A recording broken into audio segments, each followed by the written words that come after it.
Good morning, good afternoon, or good evening, depending on your time zone. I'm excited to welcome our global audience to session number 13, titled State of the Art in Sepsis Research, Emerging Immunomodulatory Approaches. This is an extremely interesting topic at the very forefront of sepsis care. My name is Imrana Malik, and I will be your moderator for this session. I'm an intensivist at MD Anderson Cancer Center in Houston, Texas, in the United States, with an interest in sepsis and cancer patients. I am also a member of the executive committee of the Global Sepsis Alliance. Before we begin, a quick thank you to our Congress sponsors, Sanofi, Biomeru, Thermo Fisher, Adrenomed, and 144. Now, for some housekeeping items, we have some excellent 6 speakers today, and we hope to have time for approximately 1 to 2 questions after each talk. Please make sure to add the letter Q before your question to differentiate it from the general comments in the chat. Please also note that our third talk of today's session by Dr. Nuala Meyer is pre-recorded, so she will not be present to take any questions. Now, it is my distinct privilege to introduce our first speaker, Dr. Evangelos Giamarellos-Bourboulis. Dr. Giamarellos-Bourboulis is a professor of internal medicine and infectious disease at the Medical School of the National and Kapodistrian University of Athens since 2018. He was trained in the immunology of infections at the Department of Internal Medicine and Infectious Disease at Radboud University in the Netherlands. In 2012 and 2013, he served as a guest professor of the Department of Critical Care Medicine at Jena University Hospital in Germany. His main research contribution is immunomodulation in sepsis and in autoinflammatory disorders, for which he was awarded the Young Investigator Research Award by the European Society of Clinical Microbiology and Infectious Diseases. He has over 400 publications in international peer-reviewed journals, with more than 27,000 citations and a very impressive H-index of 80. He is the current chair of the European Sepsis Alliance, and his main achievement is the approval of anakinra for COVID-19 pneumonia in adults by the European Medicines Agency and the Food and Drug Administration through the phase 2 and 3 trials of SAVE and SAVE More that he designed and conducted. His presentation today is titled Immunomodulatory Therapies, Where Are We Currently? Welcome, Dr. Giamarellos-Bourboulis. Well, thank you very much for your kind words, and it's really a privilege and an honor to be this late afternoon for me, according to my time zone, to discuss about immunomodulatory therapies and where we currently are. Beforehand, I would like to say that I will not speak about the topics of the other distinguished speakers of this session. And today, as you see, I'm representing the European Sepsis Alliance. This is my conflict of interest disclosure for this talk. And actually, this is what we are speaking about precision immunotherapy nowadays. This is a situation which all of us have experienced during COVID-19. Imagine that we're doing our regular consultation in the ward, and the first patient who's intubated and we come across is a patient who, although of course he has ERDS, of course he's intubated, of course he's under vasopressors, like all other patients. But his characteristics is that he has an extremely high CRP and extremely high ferritin. The patient who lies next to him is at a similar clinical state, yet the concentration of CRP is not that increased to such a level that the fellows are really impressed. And the third patient is a patient with a lot of comorbidities, similar clinical situation, yet CRP is increased, but ferritin is not that increased as the first one. And if you ask now the resident who's shadowing you, are there any differences in treatment with the patients? The fellow will tell you, everything is perfectly regulated. All patients, they are receiving exactly the same treatment according to the guideline. The resident has not managed yet to realize that within these patients, actually, there are biomarkers which are talking to us and who are telling to us, and the patient is shouting through the biomarkers because he cannot do that just because he's intubated, that he is at a different clinical state and biology than the others. So this is what our chairman talked about, the registration of anakinra. But what is impressive is that the results and the subgroup analysis are suggesting something which is completely different than what we are taking nowadays in everyday life. When a drug is approved, several times we say, no, I'm a bit hesitant to give the drug because the time since start of symptoms is probably long, or it's probably too short, or the patient is too young and he will make it, or the comorbidities are far too high. But precision medicine means that the drug works exactly the same way as you see it now, just because a biomarker is increased, which provides the advantage of predictive selection and tells you which is the mechanism beneath the situation. So the big European consortium, which is called Immunocept, based on data that I'm about to show to you, consider that if ferritin is very high, the patient's under macrophage activation-like syndrome, and they need to receive anakinra treatment. If ferritin is low and HLA-DR is low, the patients are immunoparalysis, and they may get benefit from recombinant interferon gamma treatment. And in order to reach that hypothesis, we used the retrospective data coming from a trial which took place almost 30 years ago, suggesting that a subpopulation of patients who are suffering from liver dysfunction and acute coagulopathy may receive benefit from anakinra treatment, and those which today we consider as suffering from macrophage activation-like syndrome. So we repeated prospectively a small scale randomized controlled trials, few patients on placebo, few patients on receiving anakinra, all of them with sky-high ferritins until day 7. When the patients are on treatment, everything works perfectly, and all of a sudden, after treatment stops, benefit is lost, and the question comes, probably we need precision for dosing. Immunoparalysis, is this a distinct entity? Actually, this is one of the most difficult and fundamental questions. Do patients with septic shock from the very beginning of need of vasopressors, if we isolate their cells, they fail to produce enough cytokines, but as you see, all of a sudden, the patients of those who will survive, they wake up by day 3 and they're able to produce cytokines, they're able to escape that immunoparalysis, contrary to patients who die, and this TNF is of crucial importance because it orchestrates engulfment of bacteria. And if cytokines cannot be produced through immunoparalysis, then there is a risk of secondary infections. What could be a miracle drug? These are data which we produced together with my good friend, colleague, Michael Bauer, when we worked together in Germany. These are PBMCs of patients stimulated with different stimuli without interferon gamma. And indeed, you may see that the addition of interferon gamma, in vitro at least, may wake up the cells. The question is whether this can be done clinically. So this is the design of the Immunocept trial. We continuously present the design. We are really very enthusiastic that soon we will be able to present also the results of the trial. Patients who are randomized into receiving a precision immunotherapy strategy, not a drug. It's the strategy which matters.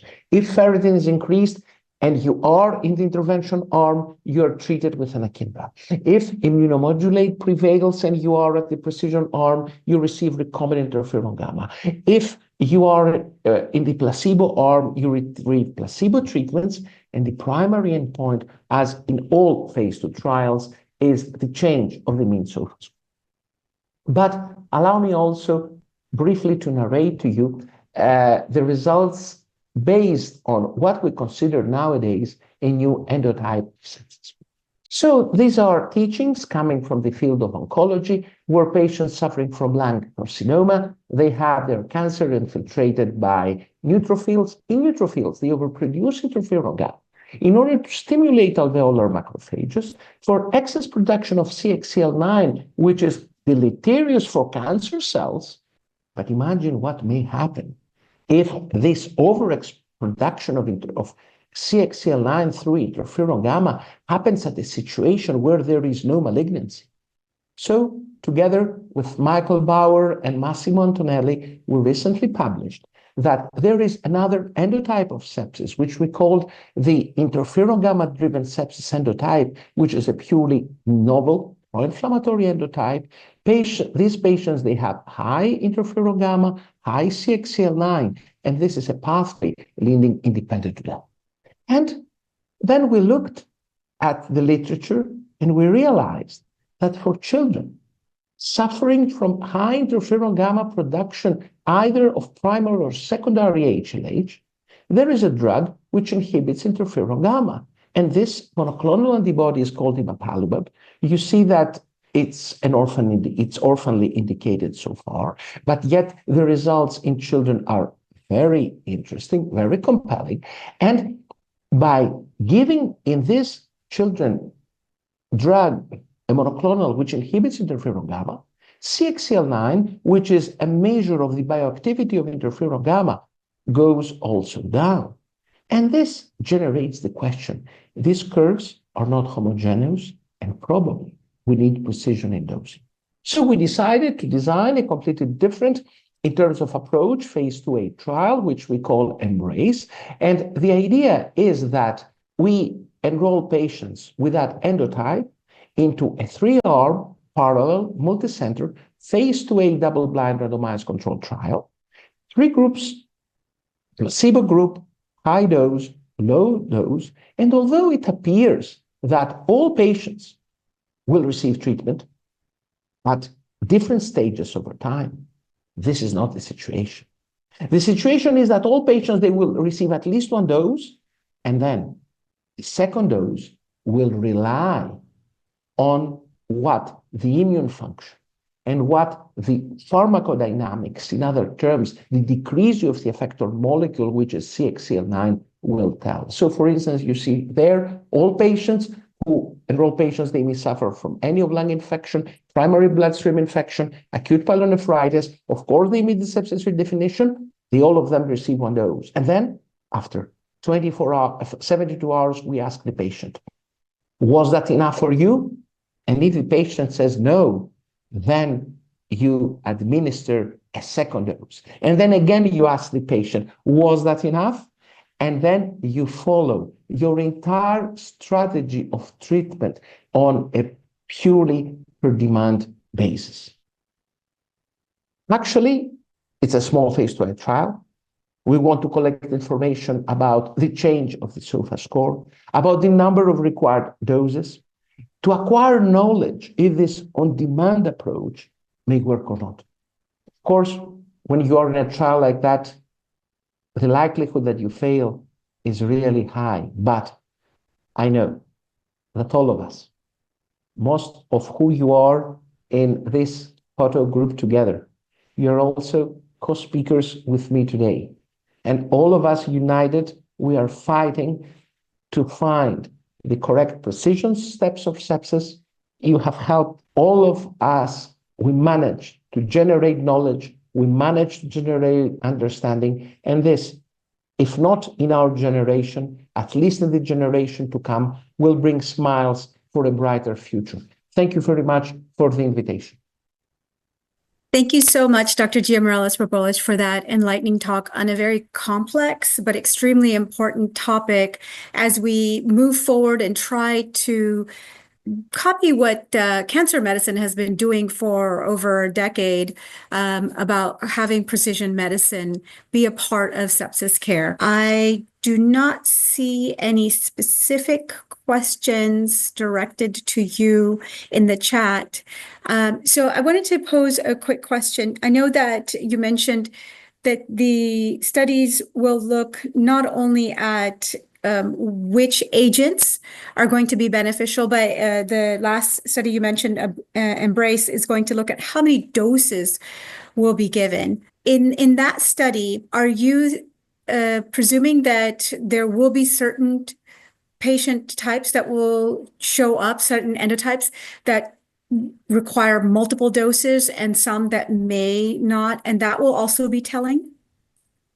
Thank you very much for that question. I believe that this is the greatest challenge, and I believe that sooner or later, in order to attenuate or stimulate or balance the immune situation, we need to end up with a type of treatment where after a starting or a loading dose or even few doses, we need to see if we manage to restore balance. Because if all patients, they get exactly the same dose, exactly the same time period, some of them will be overtreated, and this can be deleterious and catastrophic for them, and others will be undertreated, and we will not see any survival benefit. So I believe that precision is not only on the mechanism, but it's also on how long you treat and how you use your biomarkers to avoid harm and to maximize benefit.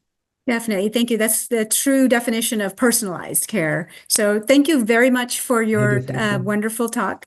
I'm now happy to introduce our next speaker, Dr. Bruno François. Dr. François is a specialist in intensive care medicine at the University Hospital of Limoges, France. He works in a 30-bed medical and surgical ICU since 2008 has been the head of Limoges Clinical Investigation Center, which provides expertise in infectious diseases in critically ill patients. He has been a national and international coordinator for numerous emergency trials, especially in sepsis and in ventilator-associated pneumonia, and has participated in several advisory boards for multinational trials in the same topics. His interests include the use of anti-effective monoclonal antibodies in critically ill patients, as well as translational studies in sepsis immunology. He has helped create the CRICS network dedicated to clinical research in sepsis trials, the COMBACT-NET consortium, which leads trials for new therapeutic approaches against ventilator-associated pneumonia, and PROMISE, which is a French meta-network dedicated to antimicrobial resistance within a One Health approach.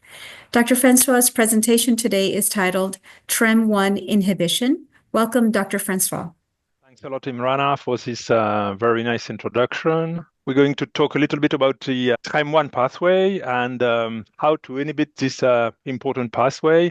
So TREM1 is one of the most important pathway responsible for the regulation of the inflammatory response. As illustrated, when looking at the effect of TLR agonist and TREM1 agonist in terms of TNF release, you can see that it's a really important pathway in the inflammatory response. When considering septic shock, there is a lot of altered processes, including immune dysregulation, cardiovascular failure, and coagulopathy. And most of those altered processes in septic shock are at least partially driven by the activation of TREM1 pathway. TREM1 being expressed in different type of cells, neutrophils, endothelial cells, platelets, and the more the TREM1 pathway is activated, and the worse will be the situation moving from the classical infection to septic shock and multiple organ failures through the classical sepsis. The other interesting part of the TREM1 pathway is that there is a specific biomarker, which name is sTREM1, which is released by the proteolytic cleavage of the TREM1 receptor following its activation. It's circulating and it's easily quantifiable in the plasma with immunoassay. And interestingly, there is a really nice correlation between activation of the TREM1 pathway and the amount of the biomarker, the sTREM1. And as you may see, this can be, there is a correlation in terms of mortality. This has been validated on different cohorts, external cohort to the different the internal work done with the company, the Adrenos cohort, the cohort that has been done for the Adrenomedullin development, roughly 300 patient, septic shock patient, and also the mouse cohort, the mouse from the Netherlands, you know it, 100 patients, severe sepsis and septic shock. And as you may see, there is a correlation between the amount of sTREM1 and the 30 days mortality. So at the end of the day, sTREM1 is an interesting specific biomarker that represents the activation of the TREM1 pathway. Another interesting specificity of the TREM1 pathway is that there is a specific inhibitor of the pathway has been developed, non-gibotide, which is a peptide. And as already mentioned before, in case of activation of the TREM1 pathway, it can result into immune response dysregulation that can end up with organ failure and death, and even death. But interestingly, non-gibotide can inhibit this pathway and move back the patient to a normalized immune response, and also interestingly, without inducing any immunosuppression. So it's a sort of regulation of the amplification immunological loop. Interestingly, a lot of different drugs or compound has been developed in terms of TREM1 inhibition, but as illustrated by this paper from 2022.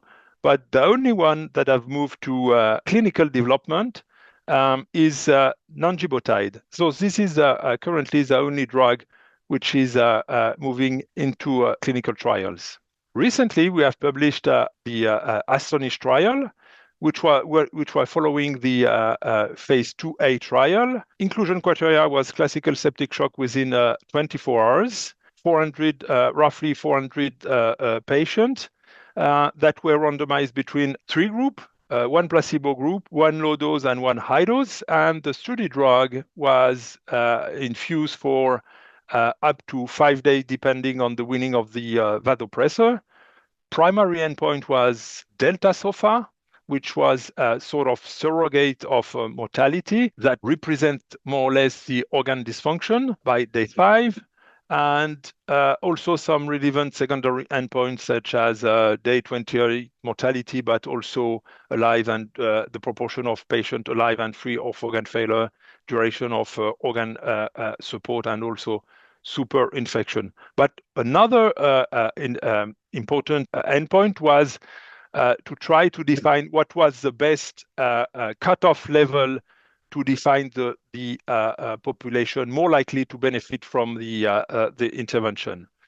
So, and at the end of the trial, we have also been able to define a subpopulation more likely to be at higher risk of bad outcome. So this is the placebo group, in which we have been able to define a cutoff level of roughly 1,000 picogram per ml of estrem as an interesting cutoff, able to separate somewhere two populations, low estrem population and high estrem population, with completely different outcome as represented by the all-cause mortality, but also the alive and free of organ support at day 28. This is not a minor subpopulation, as it was representing more or less 50% of the total Astonish patient population. As mentioned before, the endpoint of the Astonish trial was the delta SOFA. There was a trend, as you can see on the left hand side of the slide, but which was not significant, not enough.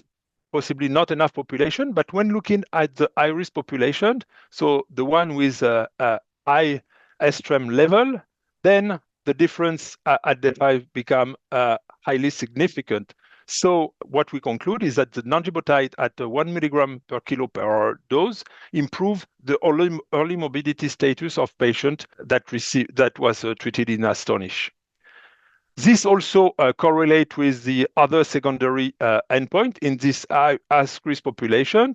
As mentioned before, we have been able to, when looking at this subpopulation expressing the highest level of estrem, there is a significant effect on delta SOFA, but also a trend in terms of patient alive and free of organ support by day 28.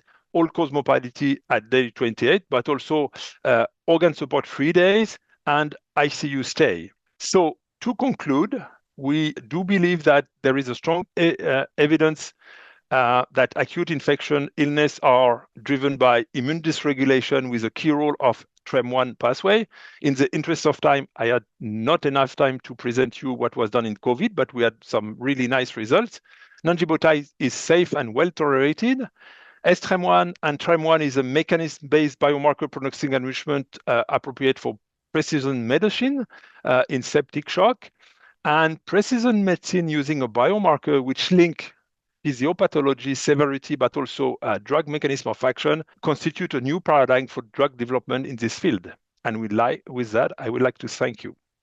Excellent. Thank you so much, Dr. François, for your very informative talk. I do not see any specific questions from the audience for your talk. I do have one quick question myself. What do you think is the reason that the drug seems to work better in the higher STREM population? Is it simply that they have a larger response and you're able to capture that?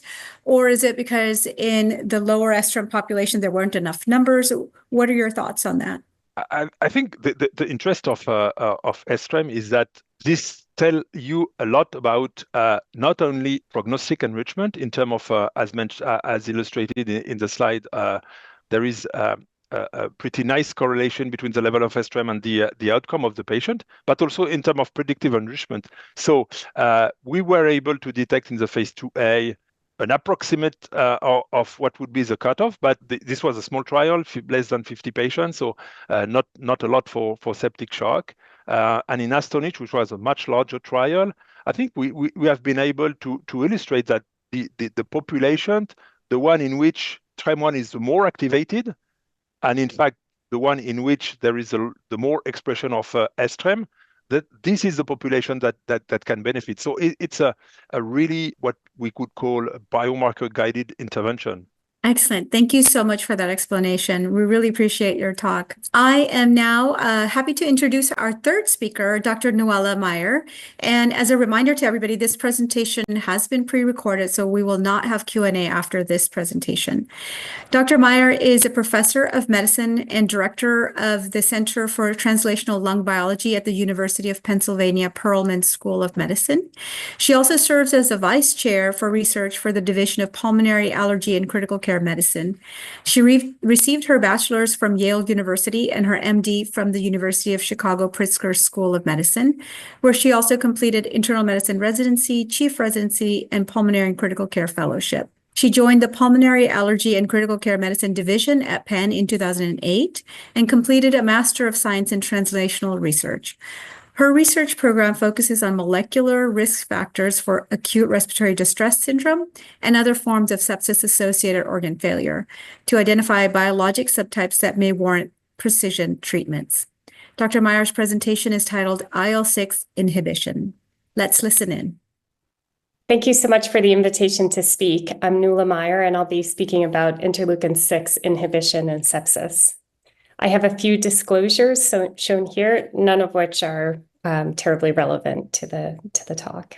So, as many of you are likely aware, where we'd like to be moving in sepsis therapeutics is to think about a precision therapeutic option where we would be able to identify patients who might be predicted likely to respond to a certain medication, perhaps using some type of biomarker or elevated plasma levels of a cytokine, and being able to rapidly translate that knowledge into a prognostic enrichment or predictive enrichment where we could predict our patient might benefit from a certain therapy. And so what I will briefly cover in my remarks today is focusing on interleukin-6. We'll spend a little time just reviewing interleukin-6 signaling, since that really informs our strategies for how to therapeutically modulate this pathway. We'll review some evidence for interleukin-6 dysregulation in critical illness, and specifically in sepsis, and then reflect on some of the evidence for and against a causal role for interleukin-6 in sepsis outcomes. As you're likely very aware, interleukin-6 is a very pleomorphic cytokine. It is fairly ubiquitously expressed. Many different cell types can express interleukin-6, not just immune cells, but also endothelium and epithelium. And it has a role both in maintaining homeostasis and, of course, in responding to both inflammation or pathogen. We care about it in sepsis because plasma levels reliably associate with death or with increased severity. And we know that it seems to amplify other cytokines, including interleukin-1 and TNF-alpha. IL-6 is a really interesting molecule in that it has roles both in innate immunity and in adaptive immunity.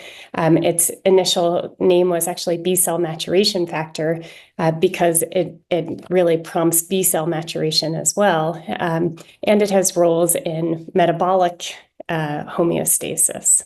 If we think about interleukin-6 signaling, though, it's helpful to know that IL-6 needs certain partners in order to really activate JAK-STAT signaling, which is the predominant pathway downstream of IL-6 activation. Classical signaling would be IL-6 needs to bind first to IL-6 receptor and to a second molecule known as GP130. And it's this complex of all three, IL-6, IL-6 receptor, and GP30, which would then initiate signaling. In classical signaling, it's only the cells that express both interleukin-6 receptor and GP130 on their cell membrane that would be responding to constitutive IL-6.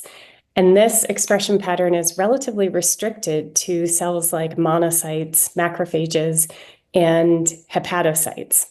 So it's classically believed that most of the homeostatic roles of interleukin-6 follow this classical signaling. However, during inflammation, additional forms of IL-6 signaling can occur and can cause IL-6 to be activating JAK-STAT in multiple other cells. And what happens here is that there can be a circulating form of soluble IL-6 receptor that gets cleaved from the membrane. Now you have IL-6 receptor and IL-6 forming complex in the circulation, and now they can signal with any cell that expresses just GP130. So this trans signaling shown there in the middle is thought to be the predominant way by which during inflammation, interleukin-6 pathway really upregulates. There is also a trans-presentation mechanism of IL-6 signaling, and this is relatively limited to dendritic cells that, again, express the complex of bound IL-6 to IL-6 receptor and then activate T cells. Lastly, I'll just mention that because of this complex, this kind of three-member complex, another strategy for modifying this signaling comes through soluble GP130. So if we upregulate the amount of circulating GP130, this can actually bind the IL-6 receptor complex and prevent it from binding GP130 on other cells, thereby kind of sequestering the complex in the plasma. So as we think about treatment options, we have several ways to modify this pathway. We could try to interrupt interleukin-6 directly. And so there are monoclonal antibodies that directly bind to interleukin-6. Probably better known are the molecules that bind to interleukin-6 receptor. And this includes tocilizumab and saralimumab.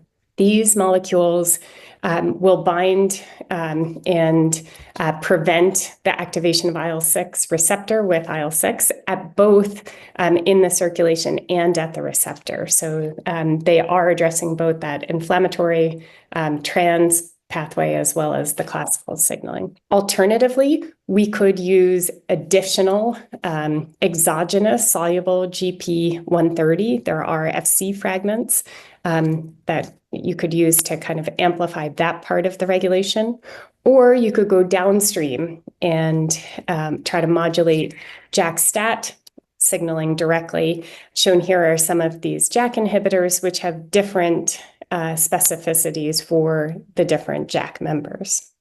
Okay, with that in the background, I think it's helpful to recognize that I think both our comfort as critical care physicians using these medications and our enthusiasm about its about the potential benefits of IL-6 modulation really came as we witnessed the benefit of targeting this pathway in critically ill patients with cytokine release syndrome, potentially from receiving chimeric antigen receptor T-cell therapy for acute leukemias. So in the initial case reports and case series of first children and then both children and adults with acute lymphoblastic leukemia who were treated with these chimeric T cells targeting CD19, so-called CART19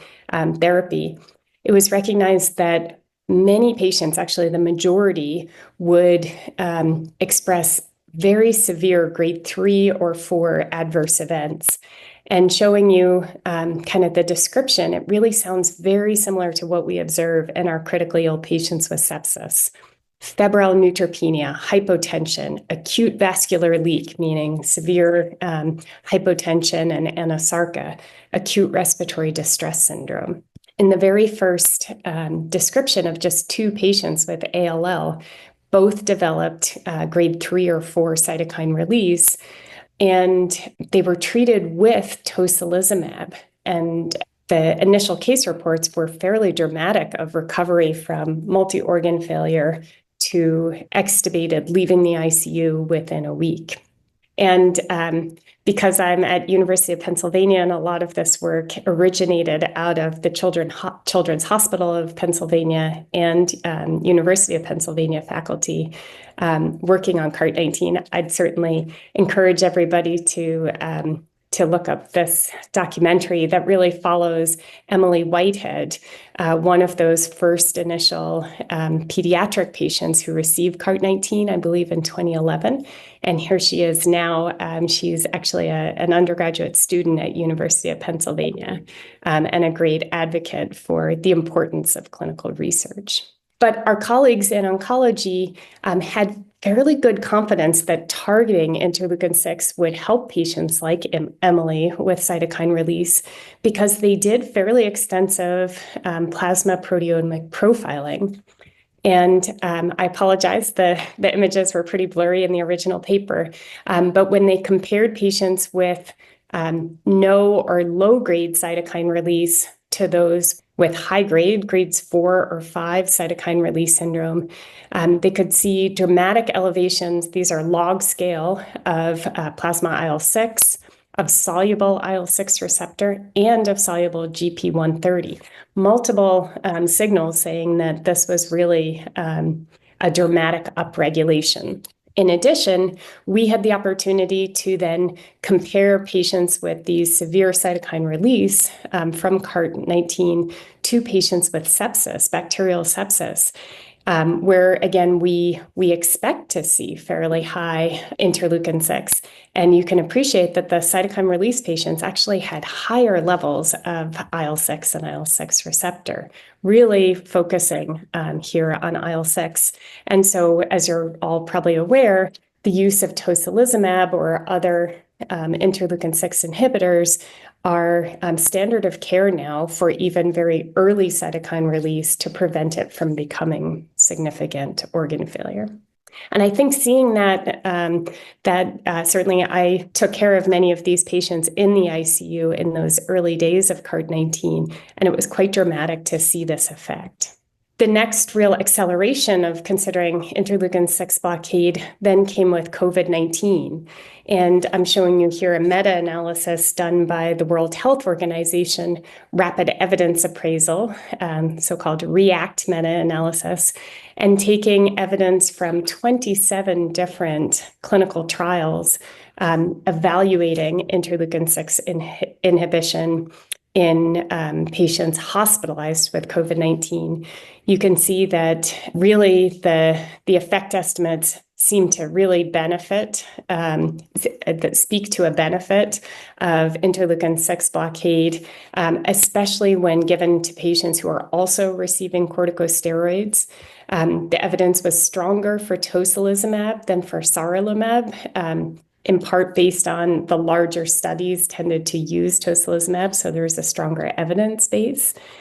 And again, while this result did not show effect modification by the severity of patients' initial COVID, so whether they needed oxygen or invasive mechanical ventilation, we saw roughly the same mortality benefit of kind of 3 to 5% reduction in mortality. It did seem to, again, favor patients not progressing to need invasive mechanical ventilation or ECMO. So again, tocilizumab is now an approved therapy for hospitalized patients with COVID-19 receiving corticosteroids. I think the COVID experience really accelerated critical illness therapy in many ways, showing you here some genetic evidence that some patients, we have a lot of variability in how we express our interleukin-6 receptor. And this is a nice setup for what's called a Mendelian randomization analysis, where we can use our genetic variation as basically an instrument to predict how you might express IL-6 receptor.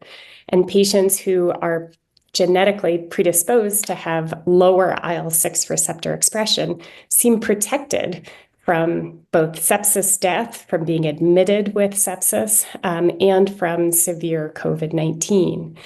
So again, more evidence that this pathway is important. We also saw during COVID-19 some clinical trials for imatinib that seemed to reduce mortality in hospitalized patients. And in a mediation analysis, you could explain essentially all the benefit, all the mortality benefit of imatinib based on the change we saw in plasma IL-6.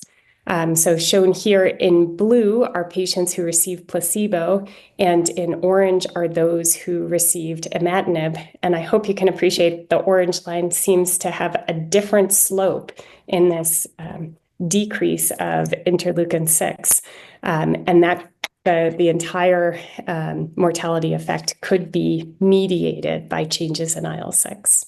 A note of caution, though, it does not seem that IL-6 is either necessary nor sufficient for what we would observe as septic shock. So if you give a mouse or a primate recombinant IL-1 or TNF-alpha, the animal rapidly develops a sepsis-like syndrome with hypotension and very high rates of death. And the same is not true for IL-6. If you give exogenous IL-6, you have a febrile mouse or a febrile primate, but the mouse does not die. It does not seem necessary for septic shock in that knockout mice, mice that are genetically depleted of IL-6, still exhibit a very high mortality when exposed to either a cytokine model or endotoxin or cecal ligation and puncture shock-like models. We also need to acknowledge complications from IL-6 blockade. So our biggest concern would be serious infections, which can be bacterial or could be reactivation of viruses or mycobacterial disease. Other recognized complications are approximately 8 to 10% of patients will have an elevation of liver enzymes. Cytopenias or hypersensitivity reactions can also occur. So what does the future hold? I think we will see more clinical trials of interleukin-6 inhibition in sepsis. Certainly one large trial I'm calling your attention to here that originates in France is going to enroll both children and adults with sepsis and biomarker evidence for inflammation. And they're testing both tocilizumab and baricitinib among different groups of patients. Similarly, this one is limited to adults with acute hypoxemic respiratory failure, the majority of whom do meet criteria for sepsis.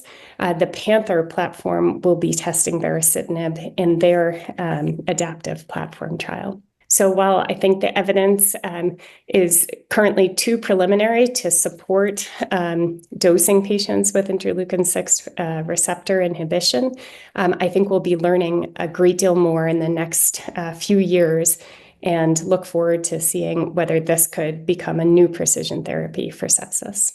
Thank you.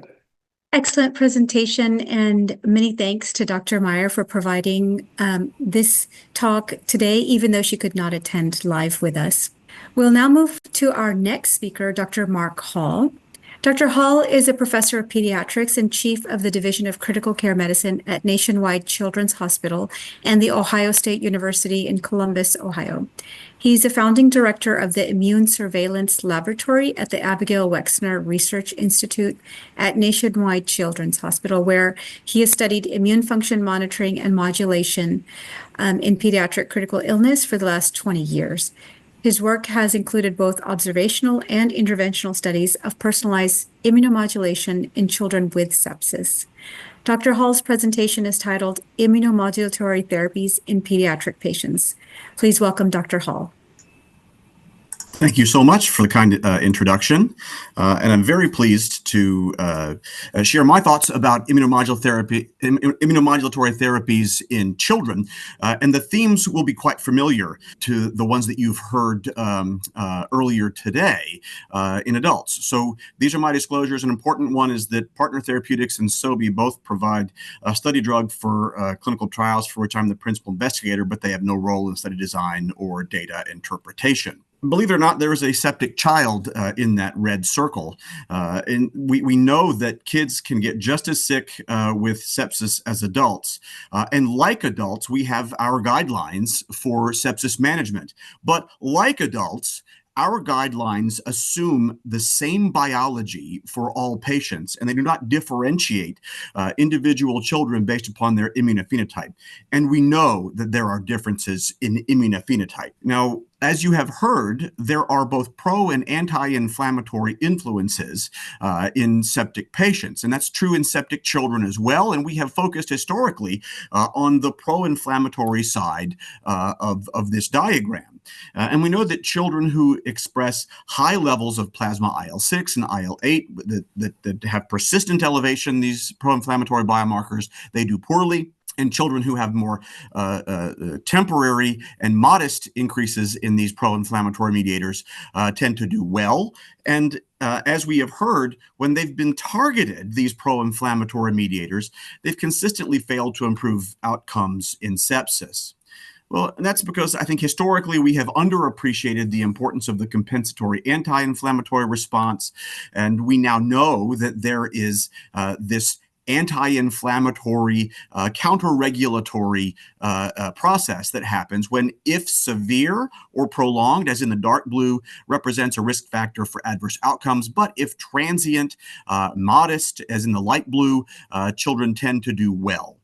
Now, these can happen concurrently, and we're used to measuring biomarkers of the pro-inflammatory response either in the research laboratory or even in the clinical laboratory, as we've heard with biomarkers like CRP and ferritin.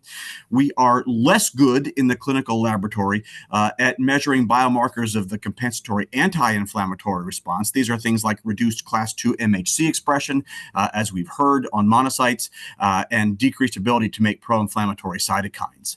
So here's an example of a healthy monocyte that's doing what it's supposed to do. It's eating things that aren't supposed to be there. It's killing those things and loading them onto antigenic peptides, or loading these antigenic peptides onto class 2 MHC molecules like HLA-DR. And the activated monocyte is making pro-inflammatory mediators to make the local environment more favorable for fighting infection and to recruit other immune cells to the area. Well, the suppressed monocyte doesn't do these things. As we've heard, HLA-DR expression is reduced on the suppressed monocyte. And when that suppression is sufficiently severe, we call it immunoparalysis. We don't really know what threshold of HLA-DR suppression is associated with adverse outcomes and therefore is targetable in children. It's certainly less well understood than in the adult population. We have devoted much of our work into understanding the TNF response. So So if I take a child's whole blood specimen and I incubate it with a standardized concentration of lipopolysaccharide, or LPS, that blood sample should get very angry very quickly and make lots and lots of TNF. That's even in a patient whose TNF levels are low in the plasma. Again, this is a response to ex vivo stimulation. A child with immunoparalysis, their blood will not respond to ex vivo stimulation with LPS, and they'll have a low TNF response. Here's an example of that. On the y-axis, you see the TNF response. Again, high is good. Normal children will make a TNF response somewhere around 1,000 picograms per ml. And what you can see is that children with multiple organ dysfunction syndrome have a dramatic reduction in their TNF response as part of that compensatory anti-inflammatory response. And the children who survive, however, recover their TNF response quite quickly, so that by the end of the first week, they are essentially normal. But the non-survivors were dying with immunosuppression in ways that were not necessarily clinically apparent. And you can see that they had a lower TNF response on day 1 of illness, and they simply did not recover to normal values, really anywhere close to normal values, by day 7. And we have since, in both single and multi-center studies, recapitulated this, demonstrating increased risks for mortality, nosocomial infection, prolonged organ dysfunction in critically infected children who have this immunoparalyzed phenotype. Now, is this a target for immunomodulation? We believe that it is. You've heard some data today about interferon gamma. We've chosen to evaluate granulocyte macrophage colony stimulating factor as an innate immune stimulant. And in this small randomized controlled trial, we randomized children to receive GM-CSF or standard therapy if they demonstrated immunoparalysis as evidenced by a severe reduction in the TNF response on day 3 of illness. And you can see that the children in the GM group improved their TNF response to normal over the week following the initiation of therapy, whereas the standard therapy group did not. And there were no nosocomial infections in the GM treated group, while everyone in the standard therapy group developed nosocomial infection. Now, that was a single center study. We've subsequently undertaken a multi-center pilot study to provide proof of principle that we can do this same kind of thing across multiple hospitals in the United States. So the GRACE study was an 8-center prospective open-label dose-finding trial in the NICHD's CAPCORN Research Network. And what we did is we surveyed children with sepsis-induced multiple organ dysfunction syndrome, and we sampled them on the second full day of MODS, and those samples were obtained at the clinical sites and processed using kits that we would generate and send to the sites ahead of time. So the LPS stimulation was done at the child's hospital. The supernatants, as well as plasma and serum samples, were overnighted to our central laboratory the next day, where we provided the results. And if the child had immunoparalysis, they would receive GM-CSF for a week at one of several different doses or routes of administration. And what I'm showing you here are the results from the 125 mic per meter squared per day dosing level via the IV route of administration. By reference, this is half of the FDA-approved dose that's used in children with neutropenia due to cancer or cancer treatment, including chemotherapy or radiation treatment. What you can see is the children in this group improved their TNF response to above the immunoparalysis threshold after only a handful of doses, and it was totally normal by day 7. Now, we were careful to make sure that we weren't inducing systemic inflammation through the administration of a systemic immunostimulant. And in fact, we didn't. We saw reductions in plasma IL-6 and IL-8 over the course of treatment. And importantly, we did not induce an HLH or MAS-like phenotype as evidenced by a stable to reducing serum ferritin level over time. I am not here to say that the elevations in systemic inflammatory mediators are good things. And in fact, we know that they are not. And as you've heard, they are consistently associated with adverse outcomes. We know that these likely represent targets in some patients. These are data from Joe Carcillo's Phenom study, which was completed in the CAPCORN network within the last few years. And they show that among about 400 children with sepsis, those with multiple organ failure or multiple organ dysfunction syndrome across multiple different types of subphenotypes, ferritin levels and CRP levels were elevated across those cohorts. Now, when we looked at these cohorts and divided them agnostically into quintiles, we see, perhaps not surprisingly, that children with very low C-reactive protein and very low ferritin levels all did fine. So we would not want to include these children in studies of immunomodulation.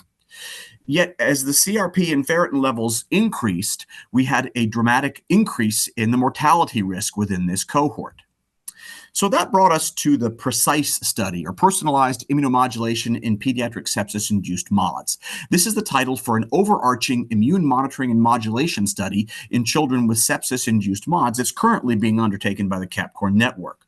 We're looking to get about 1,000 subjects. We're about a third of the way there, and it contains 2 embedded immunophenotype-specific trials. We think that some children need an immunostimulant, while other children need an anti-inflammatory agent. And the GRACE-2 study uses GM-CSF for the reversal of immunoparalysis, while the TRIPS study uses anakinra to effect targeted reversal of inflammation in this population.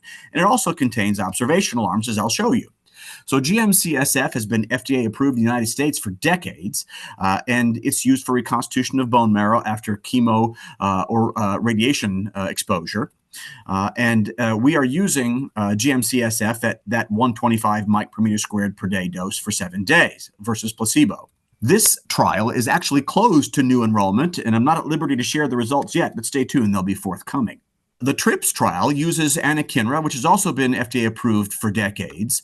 Now, the FDA approved dose is 1 to 8 milligrams per kilogram per day, though it has been evaluated in adult sepsis trials in doses as high as 48 milligrams per kilogram per day. We don't know what dose to use in our septic children, so we are using doses of 4, 8, 12, or 16 per kilo per day for 7 days, or placebo. And this is being done in an adaptively randomized fashion, such that the proportion of subjects that are randomized to these various doses changes based upon interim analyses. So all arms share the same exclusion and exclusion criteria. There's one consent that's obtained up front and incorporates all arms. They share the same outcomes and use the same case report form. And all of these samples are sent to our laboratory here at Nationwide Children's Hospital for next day processing. And here is the sort of coordinator's eye view. The child comes in with sepsis-induced MODS. We wait for several days to do the first blood sample because we want the children who aren't getting better. So these are children with persistent smoldering multiple organ dysfunction syndrome. The samples are obtained at the site. They're processed locally. They are overnighted to our laboratory, where the next day we identify whether they have immunoparalysis with mild to moderate inflammation, or they have more severe inflammation. So if they have the immunoparalysis phenotype with low inflammation, then they would be historically randomized into GRACE-2, which is now, again, closed. If they have immunoparalysis but have very high inflammation, ferritins greater than, say, 2,000, or they have extremely high ferritin levels without immunoparalysis, or high CRP levels without immunoparalysis, they would get anakinra or placebo, adaptively randomized, as I've described. If their inflammation levels are low and they don't have immunoparalysis, we think they don't need immunomodulation, so they don't get any treatment. They're simply observed over time. Similarly, if their ferritin levels are very severely elevated, greater than, say, 10,000, then they would be in another observational cohort because we don't want to randomize that child to get placebo. We simply allow the clinical team to treat them with whatever immunomodulators they see fit, and we serially immunophenotype them to understand which immunomodulatory regimens are most associated with reduction in systemic inflammation and improvements in outcomes. Our primary outcome variable here is the cumulative 28-day pediatric logistic organ dysfunction score. It is in its second iteration, and it is the best validated longitudinal organ dysfunction score in critically ill kids. We're also looking at health-related quality of life over 3 months and 12 months. So I certainly didn't forget about the lymphocyte. We understand that hypoactivity of the lymphocyte, as evidenced by these transcriptomic data from Hector Wong's group some years ago, the subclass or endotype A shows a much higher mortality and incidence of prolonged organ dysfunction compared to endotype B, which has a more robust transcriptomic profile amongst lymphocytes. And we've done some ex vivo work that suggests on the right that if you have a low response of your lymphocytes to ex vivo stimulation with interferon gamma, there's a higher incidence of prolonged or persistent infection. And certainly potential therapies to target the lymphocyte arm include program death, one pathway blockers, interferon gamma, as we've heard earlier today, which also has activity in the innate side, as well as recombinant IL-7. We also have to remember that most of the drugs that we use in the intensive care unit have some effect on the immune system. While we don't necessarily target benzodiazepine or catecholamine receptors on leukocytes, they are there. And those drugs do have immunomodulatory properties that we don't understand fully. I want to echo what was said earlier in that we need to prognostically enrich our clinical trials and exclude patients who are unlikely to benefit because they're going to do fine no matter what their immunophenotype is. So enrich our trials with those with high mortality risk, and then use phenotyping to predictively enrich our trials such that children with specific biological mechanisms benefit from treatments that match. So I think we should be using supportive, immune-friendly care and understand what those risk factors are for immune dysfunction and avoid treatments that promote immune dysfunction, and then have specific immune-tailored medications that are personalized to the child's immunophenotype. This era is indeed upon us, and it's getting more exciting every year. So hopefully I've convinced you that a pro-inflammatory response is indeed bad in children, but that the persistent immune suppression in septic children is also bad, and it can be quantified in the research laboratory, and that we are now undertaking immunophenotype-specific clinical trials that offer the potential to improve outcomes through selective immunomodulation. And I'd like to thank many of my team members that are listed here. And be happy to take questions. Excellent. Thank you so much, Dr. Hall, for that wonderful and exciting presentation. I do not see specific questions in the chat from the audience. So I'll pose one. Well, first, I wanted to say it's very exciting that we're having adaptive models for trials in sepsis research. I think it's fantastic that we've kind of caught up with what oncology has been doing since, I think, 2011 or earlier. So it's really wonderful to hear that. I wanted to ask you a direct question about the enrollment that you did for the studies. Does enrolling on day 1 or day 2 potentially make a difference? You know, we have this mantra of early identification and early leading to early treatment. What are your thoughts on that? No, it's a great question. And so it's important to understand that the mortality patterns in pediatric sepsis, and I suspect adult sepsis as well, follow a bimodal distribution. So some children come in and they die within the first 24 or 48 hours. And that represents less than half of the deaths from sepsis in the United States every year. More than half of the pediatric sepsis deaths happen in the context of smoldering, unresolving organ dysfunction. And that is the patient population that we are targeting with the PRECISE trial.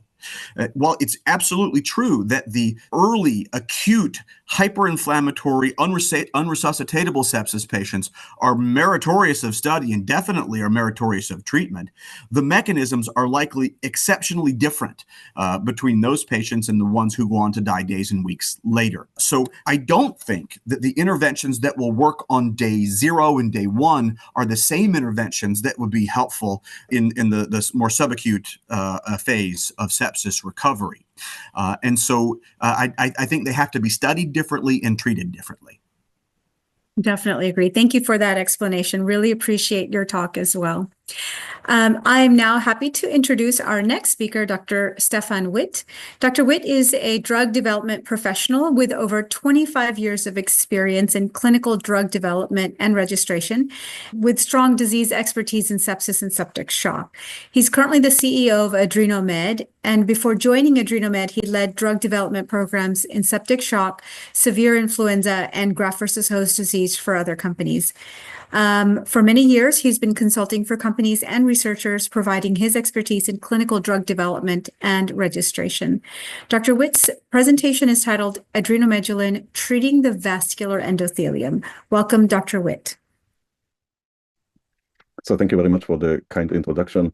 I will today speak about treating the vascular endothelium, because damage to the endothelium is one of the major pathophysiologies in sepsis and septic shock. And in this most severe form of sepsis, septic shock, despite best standard of care, we are still seeing this incredible high mortality of 30 or 40% of patients admitted to the ICUs. So there is so new drugs are desperately needed. So talking about the vascular endothelium, so the endothelium, that's the the inner layer of blood vessels, a monolayer cell, and it's a smart barrier, and it's controlling what goes in and out of the bloodstream. We are talking here of oxygen, nutrients, hormones, regulators, and it's a very large organ in size. So if we spread this out in one layer, it's approximately the size of one football field. Infection or inflammation can cause damage to the endothelium. It can cause holes and leaks in this monolayer, which then can result in vasodilation, tissue edema. This will then result in impaired tissue perfusion. Eventually, this will lead to organ dysfunction and then multi-organ failure, and then eventually to death. In response to damage to the vascular endothelium, the body is secreting a small vasoprotective peptide hormone called adrenomedullin. And adrenomedullin is part of the body's response to damage to the vascular endothelium, and it can serve as a prognostic biomarker and identify patients with a more severe course of the disease. And this prognostic biomarker has been validated in different trials with thousands of patients. But since this is a vasoprotective hormone, this does also constitute an attractive target for a drug. And with this, I would like to introduce enibarcimab. Enibarcimab is a monoclonal antibody. It does bind to adrenomedullin in a non-blocking fashion.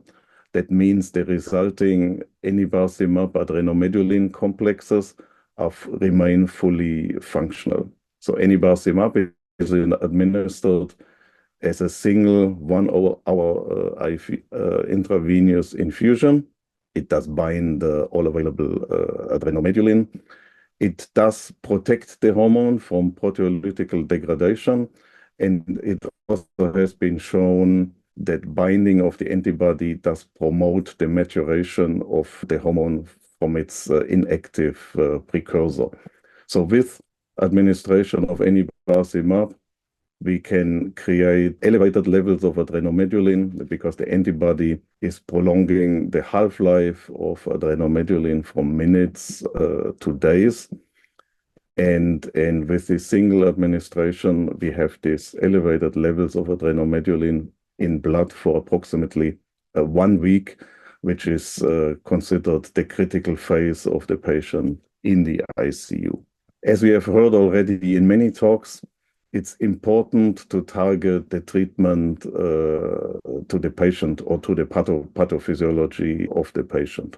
So we are using a dual biomarker approach, precision medicine approach.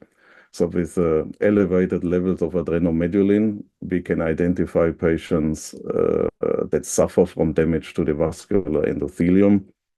And we are also using a second biomarker, which can identify patients suffering from a different pathophysiology. This biomarker is dipeptidyl peptidase 3. This is an enzyme that has been introduced earlier today. It's degrading angiotensin 2 and leads to cardiovascular pathophysiology, which we cannot address with enibarcimab. So with this two biomarker precision medicine approach out of this heterogeneous cohort of septic shock patients, we can identify patients with damage to the vascular endothelium, and then also identify the patient group that is responding most favorably to enibarcimab treatment. And this patient group does reflect approximately 50% of the overall septic shock patient population. We have conducted phase 2 proof of concept clinical trial in 301 patients in Europe, 24 sites. And here we could show a compelling reduction of septic shock mortality when enibarcimab is added to best standard of care. So in the patient group that received enibarcimab, the mortality, day 28 all-cause mortality was 8%, whereas it remained high at 24% in the patients receiving standard of care. The drug was safe and well tolerated, and with this, we can believe we can make a good contribution to improving the outcome of patients with septic shock. So as I said, we have completed early clinical development with 2 phase 1 clinical trials, 1 proof of concept trial, where I just presented the main outcome. We are currently preparing for a registration clinical trial, which we intend to start in 2026. And if this can confirm the data we have seen in the proof of concept clinical trial, we believe this medication can make a huge contribution in order to make septic shock much less dangerous and actually make it a treatable condition. And I'm very happy to see in this session all these different biomarker-guided approaches, which hopefully and eventually will lead that we can treat the right patients with the right medicine and in order to improve septic shock medical care and treatment. Thank you very much. Wonderful. Thank you so much, Dr. Witte, for the informative talk on adrenomedullin. I am watching the chat and I don't see a direct question to you just yet. I wanted to ask, when you talk about the studies with all patients, septic shock plus standard of care, and using the drug for it, have you found in any of the information if there is a difference in the response depending on what's the source of the location for the infection? Is it different in those who have lung pathology versus an intra-abdominal source for their infection? Is there any difference in the type of infection that they have or the organism that they're infected with? Does that change how they respond to the drug? We did not see a difference in the clinical trial. However, I must say that in such a cohort, we see mainly cases with respiratory origin or abdominal origin because these are the main causes of septic shock, so that other causes have been represented only by small numbers. So I think here it's crucial that patients do receive proper treatment of their infection. Absolutely. And then this will not replace standard of care. It will be an addition to standard of care and can then reduce the mortality that we see despite best standard of care.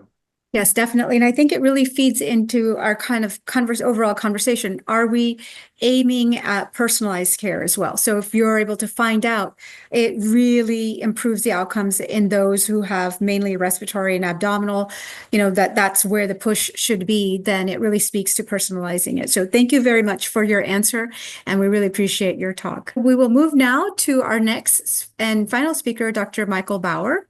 Dr. Bauer is a professor and chair of anesthesiology and intensive care at the University Hospital of Vienna, Germany, and was chief executive director of the Center for Sepsis Control Care from 2010 to 2024. He received his MD from Saarland University and postgraduate training in molecular biology at Johns Hopkins Hospital in Baltimore, Maryland. After board certification in anesthesiology and intensive care, he was a visiting professor at the University of North Carolina in Charlotte.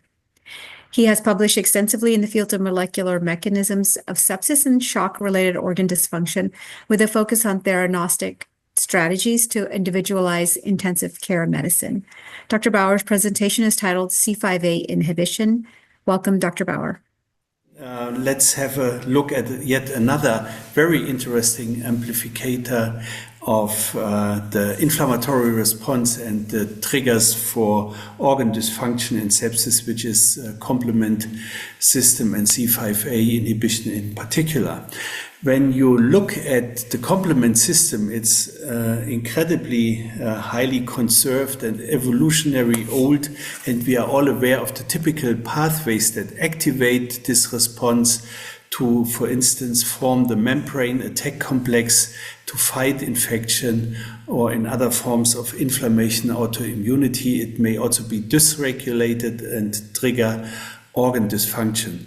There is, however, also an alternative way to activate the system, which is the so-called extrinsic pathway that can lead to tremendous amount of anaphylatoxins, in particular C5, and by the enzymatic cleavage through molecules that are released abundantly during septic shock, this C5 can be activated to C5a as a strong amplifier of the inflammatory response that can bind either to a G protein coupled receptor that activates PI3 kinase or to a scavenging receptor C5L2.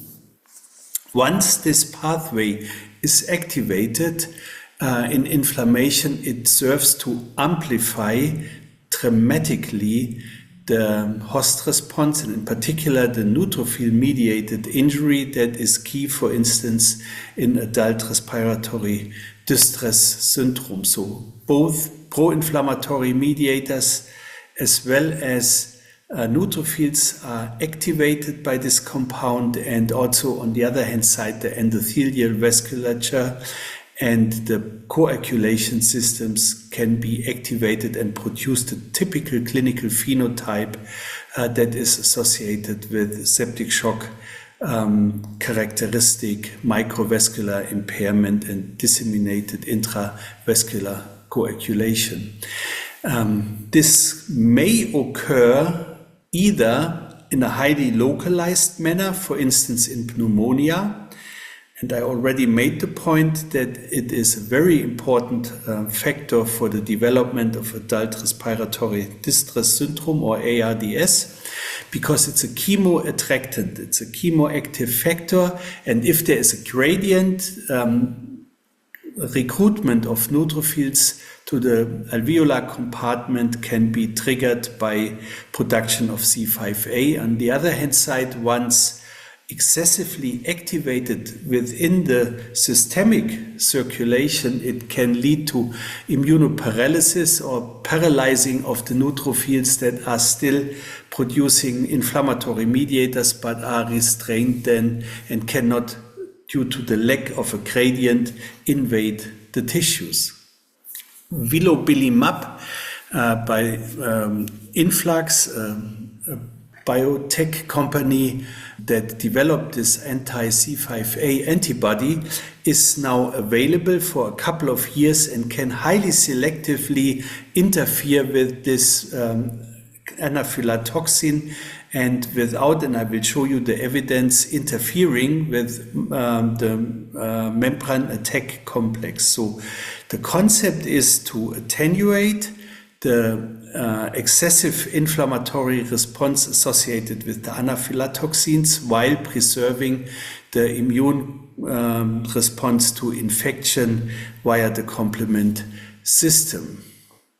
And before the pandemic, we conducted a small overseeable phase 2A trial to look at safety and tolerability as well as PK and PD in patients with sepsis and septic shock.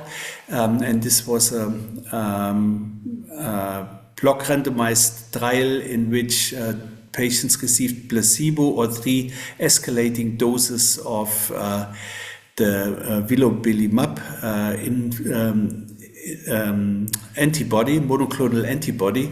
And as you can see on the right-hand side, and this was the primary endpoint, PK/PD, safety and tolerability, with in particular higher doses of 2 times or 3 times 4 milligram per kilogram body weight for a couple of days up to a week neutralization of the C5a molecule could be achieved in these patients.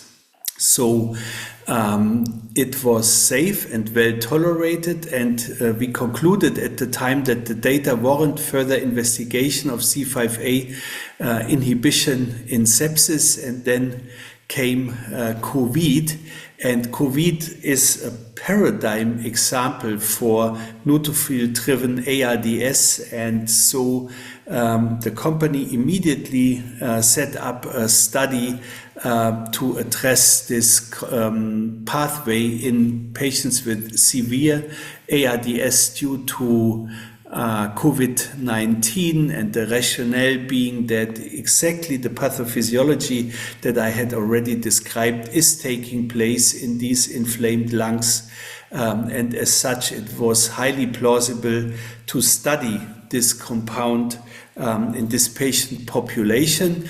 And the Panamo phase 2 study was then conducted under the guidance of Alexander Vla in Amsterdam, and included 180 patients with a primary endpoint of 28 all-cause mortality.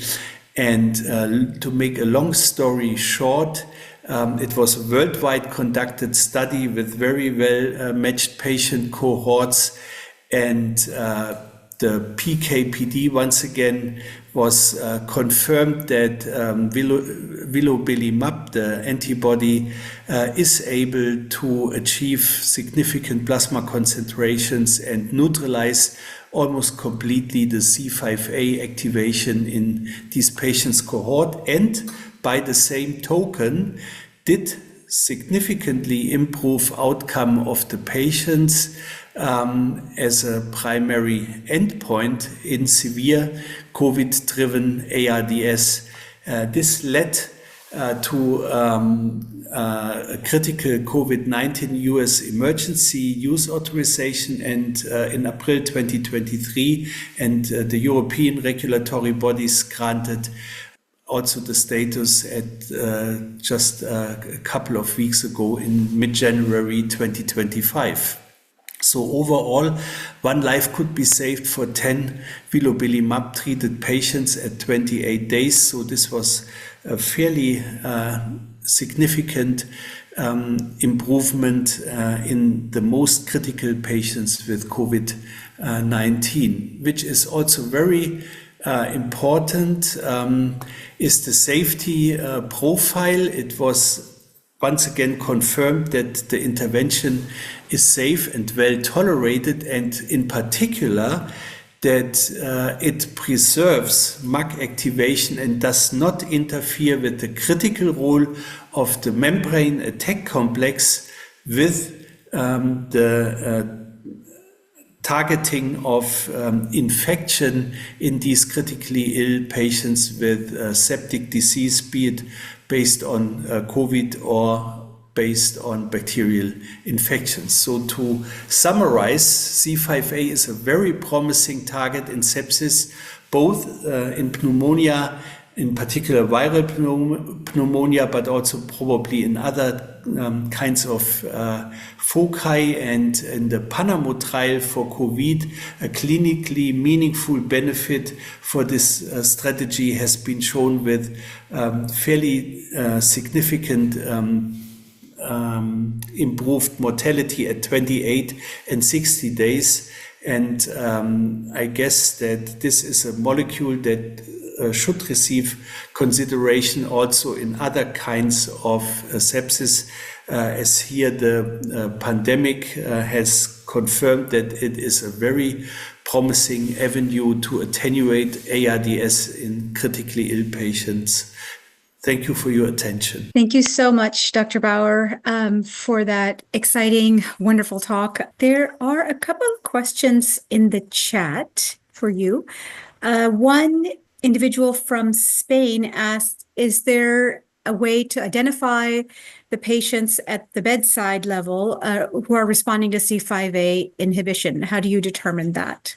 Yeah, actually, I was a little bit ashamed to be the only one to include all patients here into the trial, not based on a biomarker stratification, although the need for mechanical ventilation is also a biomarker because it's obviously a physiological biomarker, not a protein biomarker. But nevertheless, as you could see from the PK/PD data, the complement pathway is unequivocally upregulated and activated in all of these patients that are critically ill with ARDS. And as such, this is the inclusion criterion that we used, and no risk stratification or stratification based on biomarkers was done in this trial. It's also not currently available as a point of care test, so it's probably currently it would be overdoing it beyond clinical biomarkers to use here other strategies. It's just reproducibly activated with the severe disease.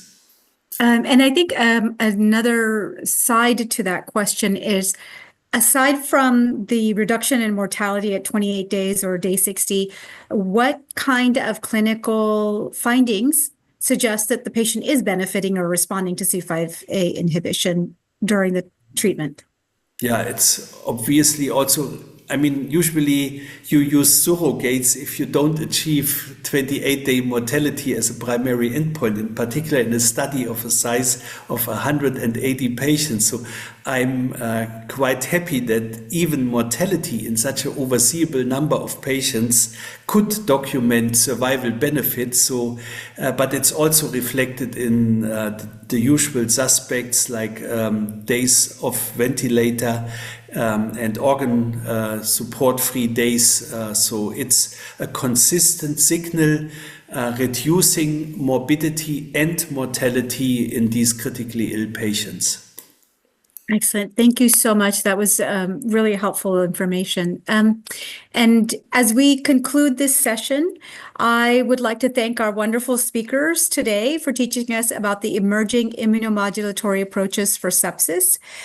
We also give an immense thank you to you, our online audience members, for joining us.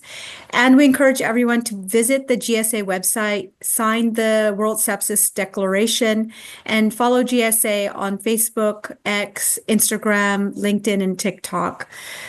We also would like to finally thank again our Congress sponsors, Sanofi, bioMérieux, Thermo Fisher, Adrenomed, and 14-4. And from me here in Houston, Texas, I wanted to say thank you and goodbye to everyone. I hope you're all safe.